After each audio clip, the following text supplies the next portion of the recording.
महर्षि कहानियां में आपका स्वागत है।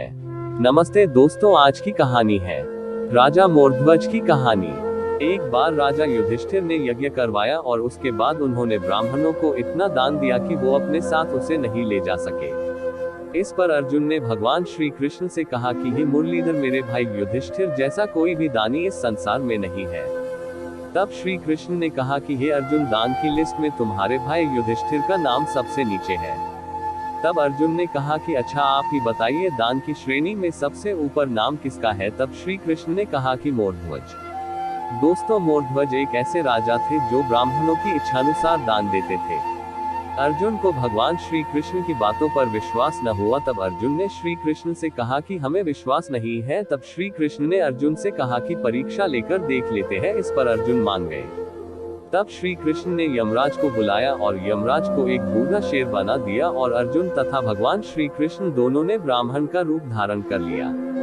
अब तीनों राजा मोरध्वज के महल में पहुंच गए और बोले, भिक्षाम देहि। तब राजा मोरध्वज ब्राह्मण के पास गए और बोले कि अहो भाग्य हमारे, जो आप हमारे यहाँ पधारे, कहिए ब्राह्मण देवता, हम आपकी क्या सेवा कर सकते हैं। तब ब्राह्मण रूपी श्री कृष्ण ने मोरध्वज से कहा कि हे राजन, हमारा शेर बहुत बूढ़ा हो चुका है, इसके दांत भी नहीं है, इसलिए सबसे पहले आप हमारे शेर को मांस खिलाइए। तब राजा मोरध्वज ने कहा कि ठीक है ब्राह्मण देवता, मैं आपके इस शेर को अपने शरीर का मांस काट कर दूंगा, जो कि मुलायम है और यह खा भी लेगा। तब ब्राह्मण रूपी श्री कृष्ण ने कहा कि नहीं मोरध्वज, आप बूढ़े हो चुके हैं, इसीलिए आपका मांस काफी सख्त हो गया है, जो कि हमारे शेर के लिए सही नहीं है। आपके यहाँ एक 5 वर्ष का बालक है, आपको उसको आरे से बीच से काटकर उसके मुलायम मांस को आपको हमारे शेर को खिलाना होगा। तब राजा मोरध्वज काफी आश्चर्यचकित हो गए और सोच विचार करने लगे। दोस्तों, क्योंकि मोरध्वज की एक ही संतान थी जिसका नाम ताम्रध्वज था, जो कि 5 वर्ष का बालक था। मोरध्वज के बुढ़ापे वही उनका एकमात्र सहारा था। मोरध्वज सोच ही रहे थे कि उनका छोटा बेटा ताम्रध्वज आ गया और बोला कि हे पिताजी, आप इतना क्या सोच रहे हो। आप अपने धर्म की रक्षा के लिए खुशी खुशी हमारा बलिदान कर दो, मैं आपके कुछ काम आ सकूं, ये तो हमारा सौभाग्य होगा। तब राजा मोरध्वज अपनी रानी के पास गए और सारी कहानी कह सुनाई और बोले कि क्या इस काम में तुम मेरा साथ दोगी। रानी बोली कि हे महाराज, धर्म की रक्षा के लिए मैं ऐसे अनेकों बालकों को कुर्बान कर सकती हूँ, अतः आप धर्म का पालन करें।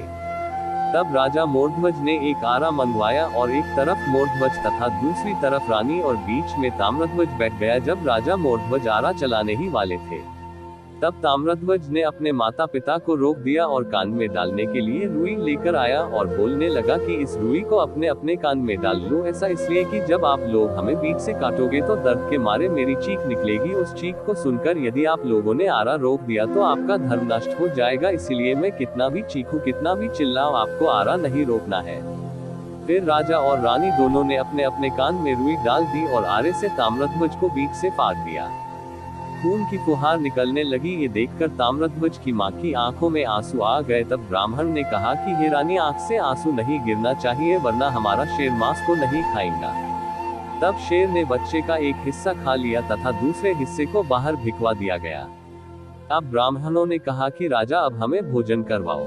तब राजा मोरध्वज ने ब्राह्मण को भोजन करवाने लगे। जैसे ही ब्राह्मण ने पहले भोजन का निवाला मुंह में डालने चले, उसे वापस रख दिया और कहा कि हे राजन, तुम हत्यारे हो, इसलिए हम तुम्हारे यहाँ भोजन नहीं कर सकते हैं, तुमने अपने बेटे की हत्या की है। तब राजा मोरध्वज कहने लगे कि हे ब्राह्मण देवता, आपने ही तो बोला था हमारे बेटे को मारने के लिए। तब ब्राह्मण रूपी श्री कृष्ण ने कहा, अब चाहे जो भी हो, आप हत्यारे हैं, इसीलिए हम आपके यहाँ भोजन नहीं कर सकते हैं। इतना कहकर दोनों ब्राह्मण और वह शेर राजदरबार से बाहर चले गए। तब राजा मोरध्वज रोने लगे और कहने लगे कि बेटा, तूने मरकर हमारे धर्म की रक्षा की है, अब जीवित होकर तुम्हें धर्म की रक्षा करनी है। यदि हमारे दरबार से ब्राह्मण भूखा ही चला जाए तो मेरे इतना दान पुण्य करने का क्या मतलब निकला। बेटा, अब तुम्हें ही हमारे धर्म की रक्षा के लिए आना होगा। अंदर से ताम्रध्वज की आवाज आती है कि पिताजी, मुझे आपके धर्म की रक्षा के लिए वापस आना ही पड़ा।